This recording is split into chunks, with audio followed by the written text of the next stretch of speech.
आप देख रहे हैं इंडिया टाउन न्यूज, भारत की बात। नमस्कार, आप देख रहे हैं इंडिया टाउन न्यूज और मैं हूं आपके साथ हर्षिता।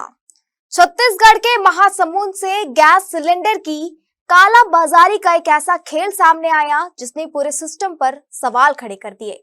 करीब 1.5 करोड़ रुपए के एलपीजी घोटाले का मामला हफ्ते भर पहले सामने आया था और अब इस मामले में जांच लगातार आगे बढ़ रही है। जैसे जैसे जांच आगे बढ़ रही है वैसे वैसे इस साजिश की परतें खुलती जा रही है। लेकिन इस केस का सबसे बड़ा ट्विस्ट तब सामने आया जब जांच टीम ने गैस कैप्सूल वाहनों का जीपीएस डेटा खंगालना शुरू किया और यहीं से पूरा ट्रैकिंग गेम खुलने लगा। अब सवाल ये है कि आखिर जीपीएस ने क्या राज खोले और कैसे इस पूरे सिस्टम में अंदर ही अंदर गैस की हेराफेरी का खेल चलता रहा। आइए जानते हैं क्या हुआ इस पूरे खुलासे में हमारी इस खास रिपोर्ट से।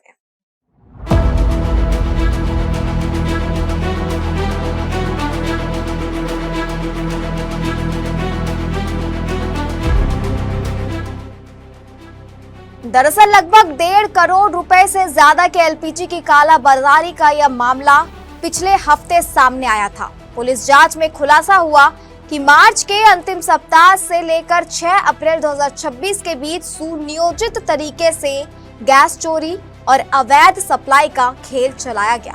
आरोप है कि खाद्य अधिकारी अजय यादव, सहायक खाद्य अधिकारी मनीष यादव, गौरव गैस एजेंसी के संचालक पंकज चंद्राकर और प्लांट मैनेजर निखिल वैष्णव ने मिलकर 6 गैस कैप्सूल वाहनों को अभनपुर स्थित ठाकुर पेट्रोकेमिकल भेजा। यहाँ कैप्सूल से धीरे धीरे गैस निकालकर उसे अलग अलग टैंकरों के जरिए बाजार में खपाया जाता था। इस पूरे घोटाले का सबसे बड़ा खुलासा जीपीएस ट्रैकिंग से हुआ, जिसने गैस कैप्सूल की गतिविधियों की परत दर परत जानकारी पुलिस के सामने रख दी। पुलिस के मुताबिक कैप्सूल वाहनों में लगे जीपीएस सिस्टम की जांच में पता चला कि 31 मार्च को 2 कैप्सूल, 1 अप्रैल को 1 कैप्सूल, 3 अप्रैल को 1 कैप्सूल और 5 अप्रैल को 2 कैप्सूल से गैस निकाली गई। जांच में सामने आया कि कुल 6 कैप्सूल से करीब 90 मीट्रिक टन गैस अवैध रूप से खाली की गई। के बाद 30 तारीख से 8 तारीख के बीच क्रमशः 31 तारीख को 2 कैप्सूल खाली किए, 1 तारीख अप्रैल को 1 खाली किए, 3 तारीख को 1 और 5 तारीख को 2, टोटल 6 कैप्सूल्स के लगभग 90 से 92 टन मीट्रिक टन, जो कि 92,000 किलो होता है, गैस का गबन किया गया, उसका आपराधिक न्यास भंग किया गया और उसको निकाल के अपने बुलेट में रखा गया। और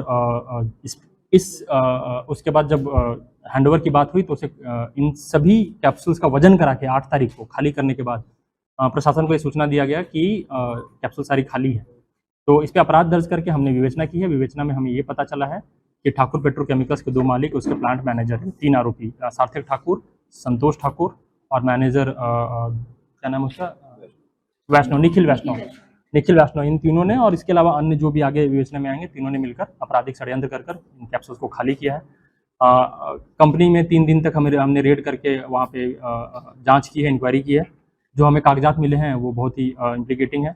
अप्रैल महीने में कंपनी ने सिर्फ 47 टन गैस खरीदा है, लेकिन 107 टन गैस कागजों पे बेचा है। उसके अलावा हमें कच्चे बिल पे गैस के बेचने के सबूत मिले हैं, जो कि लगभग 40 से 50 टन की है और लगभग 90 टन से ज़्यादा गैस को वहाँ पे अभनपुर में चोरी किया गया और चोरी करके उनको रायपुर की विभिन्न एजेंसियों में खपत कराई गई और कच्चे बिल में उसकी बिक्री की गई, जिससे कालाबाजारी के सेक्शन, ईसी एक्ट के सेक्शन 7 भी छुपाए गए हैं। जब्त दस्तावेजों की जांच में भी भारी गड़बड़ी सामने आई। रिकॉर्ड के मुताबिक अप्रैल महीने में सिर्फ 47 टन गैस खरीदी गई थी और शुरुआती स्टॉक भी शून्य था, लेकिन बिक्री 107 टन से ज्यादा दिखाई दी। खरीद और बिक्री के आंकड़ों में यह बड़ा अंतर सीधे तौर पर गैस चोरी और काला बाजारी की ओर इशारा करता है। जांच में प्लांट कर्मचारियों के बयान भी अहम साबित हुए हैं। कर्मचारियों ने पूछताछ में कई चौंकाने वाले खुलासे किए हैं। प्लांट कर्मचारियों ने पुलिस को बताया कि वे यह काम उच्च अधिकारियों के निर्देश पर करते थे। पहले गैस को प्लांट के बुलेट टैंक में खाली किया जाता था और फिर निजी टैंकरों के जरिए अलग अलग इलाकों में सप्लाई की जाती थी। जांच एजेंसियों को यह भी जानकारी मिली कि कि रायपुर और आसपास के क्षेत्रों में 4 से 6 टन तक गैस की सप्लाई कच्चे चालान के जरिए की गई। फिलहाल पुलिस इस पूरे नेटवर्क से जुड़े अन्य लोगों की तलाश में जुटी हुई है। मामले में प्लांट मैनेजर निखिल वैष्णव, खाद्य अधिकारी अजय यादव, सहायक खाद्य अधिकारी मनीष यादव और गौरव गैस एजेंसी संचालक पंकज चंद्राकर को हिरासत में लिया गया है। वहीं ठाकुर पेट्रोकेमिकल के मालिक संतोष ठाकुर और सार्थक ठाकुर भी अब भी फरार बताए जा रहे हैं। 1.5 करोड़ रुपए से ज्यादा की इस एलपीजी घोटाले ने न सिर्फ सिस्टम की कार्यप्रणाली पर सवाल खड़े कर दिए हैं, बल्कि गैस सप्लाई चेन में चल रही गड़बड़ियों की भी पोल खोल दी है। जीपीएस ट्रैकिंग और दस्तावेजों की जांच के बाद अब यह साफ होता जा रहा है कि यह कोई सामान्य गड़बड़ी नहीं, बल्कि सुनियोजित तरीके से किया गया बड़ा नेटवर्क है।